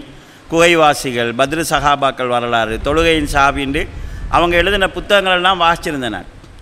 நான் இதேன்னு சொல்கிறேன்னு சொன்னால், பிள்ளைக்கு வாசிங்கன்னு மட்டும் சொல்கிறது மட்டும் சரியாக இருக்காது. ஏன்னா வாப்பா வாசிக்கிறத பார்த்து தான் நான் வாசிக்க பழகினேன். அப்போ பேரண்ட்ஸும் ஏதாவது ஒரு வகையில் வாசிப்பை பிள்ளைகளுக்கு உண்டாக்கணும்னு சொன்னால் பெரிய அளவில் அவங்க தங்களை நெறிப்படுத்தி கொள்ளக்கூடிய, அவங்களோட அறிவை விருத்தியாக்கி கொள்ளக்கூடிய வழியை கற்றுக்கொள்வாங்க. ஏனென்று சொல்லி சொன்னால், பொதுவாக சொல்லுவாங்க வாசிப்பு ஒருவனை முழு மனிதனாக்கும்னு சொல்லி.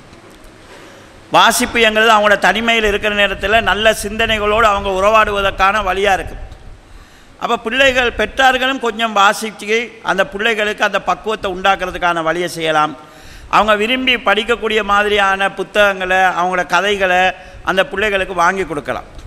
கதை சொல்வது கூட ஒரு பிள்ளையினுடைய அறிவு விருத்திக்கான வழிதான், நம்ம சொல்கிற கதையை பொறுத்து இருக்குது. ஏன்னா பிள்ளைகளுக்கு இயல்பாகவே கதை கேட்குற ஆர்வம் இருக்கும். அதாவது சஹாபாக்கள் வந்து எப்படி குர்ஆனை கற்றுக் கொடுத்தார்களோ அதே போன்று ரசூல் ஸல்லல்லாஹு அலைஹி வஸல்லம் அவர்கள் நடத்திய போர்களை பற்றி தங்களோட பிள்ளைகளுக்கு சொல்லிக் கொடுப்பாங்க என்கிறத நாங்கள் வரலாற்று தகவலாக பார்க்குறோம். இதே போல் நபி ஸல்லல்லாஹு அலைஹி வஸல்லம் ஒரு வீட்டுக்கு, ஒரு கல்யாண வீட்டுக்கு போகிறாங்க. அந்த வீட்டில், கல்யாண வீட்டில் ஒரு சில சிறுமிகள் பாட்டு படிக்கிறாங்க. அந்த பாட்டு உஹது யுத்தத்தில் சஹாபாக்களுடைய வீரத்தை பற்றி பாடக்கூடிய பாட்டு. அப்போ நபி ஸல்லல்லாஹு அலைஹி வஸல்லம் போனோடனே அந்த பிள்ளைகள் பாட்டு மாறி ரசூலுல்லாஹை பார்த்தோன்னே, வபீனா நபியுன் யாரிபு மாபி கதின், எங்களிடத்தில் ஒரு நபி இருக்கிறார், நாளை என்ன நடக்கும் என்பது அவருக்கு இன்றைக்கே தெரியும் என்று ரசூல்லாவை பற்றி பாட ஆரம்பிக்கிறாங்க. அப்போ ரசூலுல்லாஹ் சொல்கிறாங்க, இதை விடுங்க, இதுக்கு முன்னுக்கு நீங்கள் பாடினதை பாடுங்கன்னு சொல்கிறாங்க. தன்னை புகழ்றதை விட்டுட்டு சஹாபாக்களுடைய அந்த தியாகத்தை நீங்கள் படிங்கன்னு சொல்கிறாங்க. பிள்ளைகள் சஹாபாக்களுடைய தியாகத்தை படிக்கக்கூடிய அளவுக்கு அந்த விஷயங்களை கற்றுறாங்கன்னு சொன்னால் பேரண்ட்ஸ் சூடாக அவங்க படிச்சிருக்கிறாங்க. அப்போ பிள்ளைகளுக்கு கதை சொல்கிறது, பிள்ளைகளுக்கு வாசிக்க வைக்கிறது அவங்களோட அறிவை விருத்தியாக்குற வழிகளில் உள்ளது. துரதிர்ஷ்டவசமாக இன்றைக்கு வாசிப்புங்கிறது பெரியவங்கள்ட்டும் இல்லாமல் போய் எல்லாமே ஃபோனுக்குள்ளே போயிடுச்சு. எங்களுக்கு இது சாதாரணமாக தெரிஞ்சாலும் சின்ன சின்ன விஷயங்களையும் நிறைய விஷயங்களை நாங்கள் இழந்துட்டு வரோம். இப்போ நாங்கள்லாம் சின்னத்தில் மதரசாவில் இருப்போம். வீட்டில் இருந்து கடிதம் வரும். கடிதம் எப்படா வரும்னு எதிர்பார்த்துருப்போம். ஒவ்வொரு நாளும் போஸ்ட்மேன் வரதா பார்ப்போம். நான் ஒவ்வொரு நாளும் கடிதம் வரான்னு எங்களுக்கு தெரியும். இருந்தாலும் பார்க்குறது கடிதம் வராதான்னு. கடிதம் வந்தால் அந்த கடிதத்துக்கு பதில் எழுதுறதும் அந்த கடிதத்தை திரும்ப திரும்ப வாசிக்கிறதும் எங்களோட ஒரு பழக்கமாக இருக்குது. சில நேரங்களில் கடிதம் எங்களுக்கு மனப்பாடமாகிற அளவுக்கு ரிப்பீட் வாசிப்போம். இப்போ இன்றைக்கு ஃபோன் வந்துட்டு பாப்பா வெளிநாட்டுண்டா ஃபோனில் பேசிக்குவார், அதாவது வீடியோ காலில் பேசிக்குவாங்க. இது ஒரு வசதியாக நாங்கள் பார்க்குறோம். ஆனால் அந்த கடிதத்தில் வந்த நலனை இந்த ஃபோனில் எங்களால் பெற்றுக்கொள்ள முடியாத ஒரு சூழல் இருக்குது. உதாரணத்துக்கு சொல்கிறேன்னு சொன்னால், ஒரு வாப்பா மகனுக்கு கடிதம் எழுதும்போது அன்புள்ள மகனுக்கு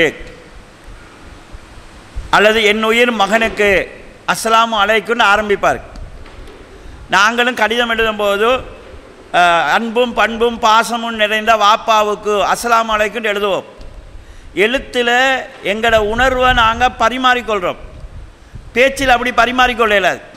இப்போ வாப்பா கோல் எடுத்து அன்புள்ள மகனுக்கு அஸ்ஸலாமு அலைக்கும்னு சொல்லுவார்.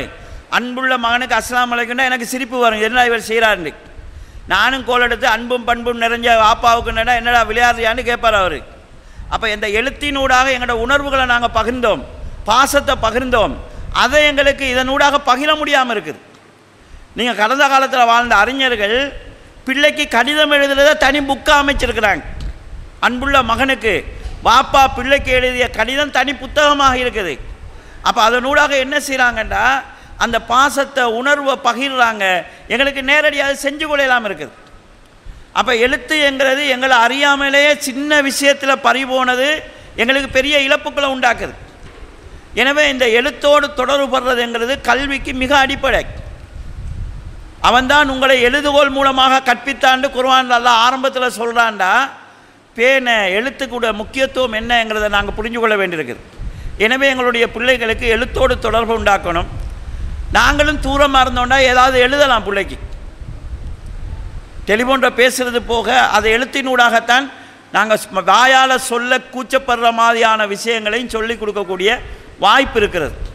ஆக பிள்ளைகளுக்கு வாசிப்பு பழக்கத்தை உண்டாக்குறது, அதற்கு முன்னோடியாக நாங்களே இருந்து அவங்களுக்கு வாசித்து பழகிறது, இந்த மாதிரியான விஷயங்கள் பிள்ளையினுடைய அறிவில் நிறைய மாற்றத்தை உண்டாக்கும். இது பேரண்ட்ஸ் எடுக்க வேண்டியிருக்குது.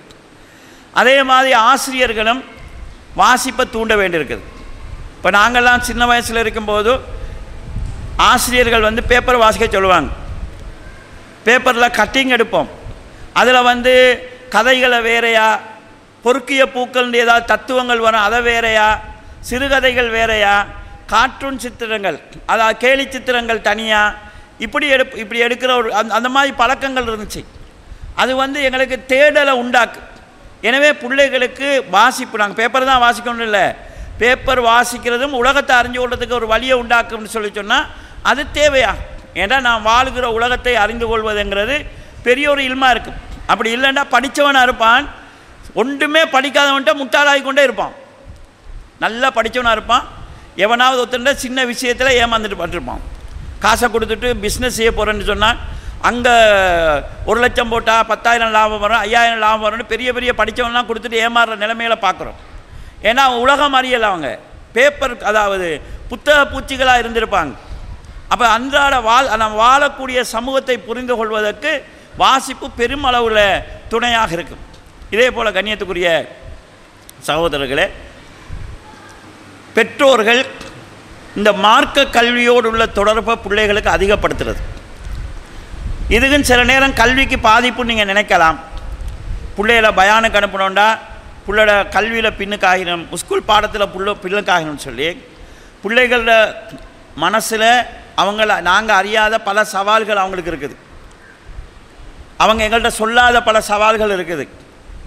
அவங்களுக்கு படிக்கிற நண்பர்களோட பிரச்சனை, டீச்சர்ஸோட உள்ள பிரச்சனை, கிளாஸில் வர சிக்கல்கள், சில நேரங்களில் பக்கத்து வீடு ஆண்களால் வர பிரச்சனை, நக்கல் பண்ணுறதால கிண்டல் பண்ணுறதால வர பிரச்சனை, இப்படி 1000 பிரச்சனைகள் இருந்து அவங்களோட மனசுக்குள்ளே உறுத்தி கொண்டிருக்கும். சில மனப்பிரச்சனைகளுக்கு திக்ரு செய்கிறது தீர்வாக இருக்கும், குர்ஆன் ஓதுறது தீர்வாக இருக்கும், மக்கள் அப்படி ஜமாத்தா தொழுகிறது தீர்வாக இருக்கும், தனியாக இருக்காமல் மக்களோட சேர்ந்து இருக்கிறது தீர்வாக இருக்கும், 4 நல்ல விஷயங்களை கேட்குறது தீர்வாக இருக்கும். அப்போ நாங்களே அவங்கள்ட்ட உணராத மனப்பிரச்சனைகளை தீர்க்கிறதுக்கான வழியாக மார்க்க தொடர்புகள் இருக்கும். அவங்க பயான்களை கேட்குறதுனால அவங்களோட சிந்தனையில் வரக்கூடிய சில நல்ல விஷயங்கள் அவங்களோட தீமையை விட்டு தடுக்கும். தீமை பெருமளவில் கல்விக்கு பாதிப்பாக இருக்கும். நல்லா படிச்சுட்டு இருக்கிற பிள்ளை திடீர்னு டீச்சர் சொல்லுவாங்க புள்ள வீக்காக இருக்குது, படிப்பில் கவனம் இல்லை, அந்த பொடியனுக்கு மியூசிக்கில் இன்ட்ரெஸ்ட் ஆகிருக்கலாம், படத்தில் இன்ட்ரெஸ்ட் ஆகிருக்கலாம், அல்லது ஆம்பளை பொம்பளை தொடர்புகள் ஏற்பட்டிருக்கலாம், ஏதோ ஒரு பிள்ளை அவங்களோட நல்ல கெட்டிக்கார பிள்ளைய வீழ்ச்சியாக்கும். அப்போ அதெல்லாம் இல்லாமன்னு சொன்னார் அல்லது குறையணும்னு சொன்னால் அதில் ஒரு தேர்ச்சி, அதாவது அதுலேருந்து எங்களோட பிள்ளைகளை மீட்கணும்னு சொன்னால் பேரண்ட்ஸால் மட்டும் இயலாது. ஏன்னா எந்த வாப்பாவும் உமாவும் இப்படி வச்சு ஒரு பிள்ளையை வச்சு அரமந்தியாலும் பேச போகிறதில்லை. நீங்கள் எதை சொல்ல தயங்குறீங்களோ அந்த விஷயங்களை உலமாக்களோடாக உங்களுக்கு சொல்ல வைக்கணும்.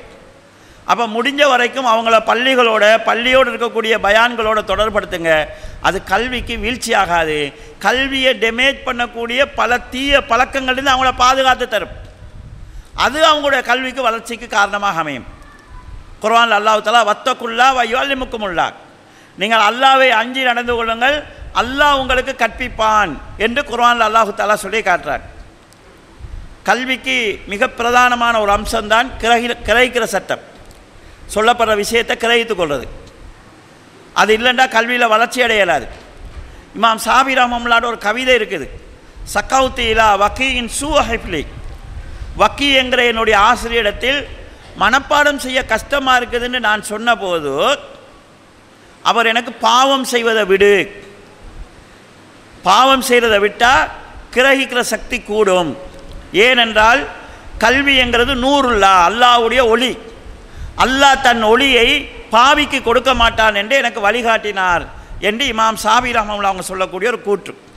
அதில் அவங்க என்ன சொல்கிறாங்கன்னா, பாவம் செய்கிறவனுக்கு இயல்பாக இல்ம கிரகிக்கிற தன்மை இல்லாமல் போகும், அது என்ன பாவமாக இருந்தாலும் சரி. அதனால் பாவத்தில் இருந்து பிள்ளைகளை மீட்கிறதுங்கிறது அவங்களோட கல்விக்கு செய்கிற பெரிய ஒரு வளர்ச்சியாக இருக்குது. அதை பேரண்ட்ஸால் செய்கிறத விட பள்ளியில் நடக்கக்கூடிய பயான்கள் செய்யும். ஆச்சரியம் என்னென்னு சொன்னால், இப்போ இலங்கையில் சமய பாடம், முஸ்லீம் பிள்ளைகள் தான் சமய பாடத்தில் கூடுதலாக A.B எடுக்கிறவங்களாக இருந்தாங்க. இப்போ இஸ்லாம் பாடத்தில் ஃபெயிலாகிற பிள்ளைகள் அதிகமாக இருக்குது. ஏனைய சமயங்களை விட முஸ்லீம்கள் இஸ்லாம் பாடத்தில் முஸ்லீம் பிள்ளைகள் ஃபெயிலாகிற வீதம் அதிகரித்து போகுது.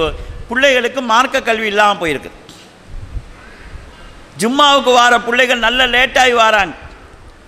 ஆரம்ப கொத்துபாவுக்கு பிள்ளைகள் வார வீதம் குறைவு. வந்தாலும் 2ஆம் கொத்துபாவுக்கு கதைச்சிட்டு இருக்கிற பிள்ளைகளோட எண்ணிக்கை கூட்டிகிட்டு போகுது. அப்போ மார்க்கத்தோடு உள்ள தொடர்பாடல் அவங்களுக்கு அதிகரிக்கிறது. கல்வி விஷயத்திலையும் அவங்கள பாதுகாக்கிறதுக்கான வழியாக இருக்கும். எனவே கண்ணியத்துக்குரிய பெற்றோர்களே, பல விஷயங்களையும் ஒன்றாக நான் சேர்த்து சொல்லியிருக்கிறேன். இதில் ஏதாவது ஒன்றையாவது நாங்கள் எங்களோட பிள்ளைகள விஷயத்தில் ஃபாலோ பண்ணுவோம் எங்களோட முடிவுக்கு நாங்கள் வரணும். குறைஞ்சபட்சம் என் பிள்ளைக்கு வாசிப்பு பழக்கத்தை உண்டாக்கணும். முதல்ல போய்த்து பெரிய புக்கை தூக்கி கொடுக்கறதில்ல. அந்த பிள்ளைகள் படிக்கிற மாதிரி சிறு பிள்ளைகளுக்குரிய கதையையோ சிறு பிள்ளைகளுக்குரிய சித்திரங்களோட உள்ள படங்களையோ ஏதோ கொடுத்து அந்த பிள்ளைக்கு வாசிக்கிற உள்ள பழக்கத்தை ஏற்படுத்த முடியும். ஏதாவது ஒன்றையாவது நாங்கள் பழக்கத்துக்கு கொண்டு வரதுக்குரிய முடிவை நாங்கள் செய்யணும். எங்களுடைய பிள்ளைகள் விஷயத்தில் ஏராளமான கடமைகள் இருக்குது. எங்களை அறிஞ்சோ அறியாமலோ அந்த கடமைகளில் நிறைய பலகீனங்கள் நாங்கள் விட்டிருக்கிறோம். அவற்றை நாங்கள் நிவர்த்தி செய்து எங்களோட பிள்ளைகளை ஆரோக்கியமுள்ள, அறிவுள்ள, ஆற்றல்கள் மிக்க, ஆளுமை நிறைந்த குழந்தைகளாக உருவாக்குவதற்கு நாம் முயற்சி செய்வோம். அல்லாஹு தாலா அதற்கு நம் அனைவருக்கும் தௌபிக் செய்வானாக என்கிற பிரார்த்தனையோடு எனது இந்த உரையை நிவர்த்தி செய்கிறேன். வாஹிரு தௌவானா அல்ஹம்துலில்லாஹி ரப்பில் ஆலமீன். வஸ்ஸலாமு அலைக்கும் வரஹ்மத்துல்லாஹி வபரகாத்து. ஜஸாக்குமுல்லாஹ் ஹைரன். இவ்வளவு நேரமும் அறிவுள்ள பிள்ளைகளை உருவாக்குவதில் பெற்றோர்களின் பங்களிப்பு என்று சொல்லுகின்ற தலைப்பிலே ஷேக் எஸ்எச்எம் இஸ்மாயில் சலஃபி நாடறிந்த இஸ்லாமிய அழைப்பாளர் உரை நிகழ்த்தியதை நாம் கேட்டோம். ஜஸாக்குமுல்லாஹ் ஹைரன். அல்லாஹு தாலா அவருக்கு நீண்ட ஆயுளையும் ஆரோக்கியத்தையும் கொடுக்க வேண்டும் என்று இந்த நேரத்தில் பிரார்த்தனை செய்து கொண்டு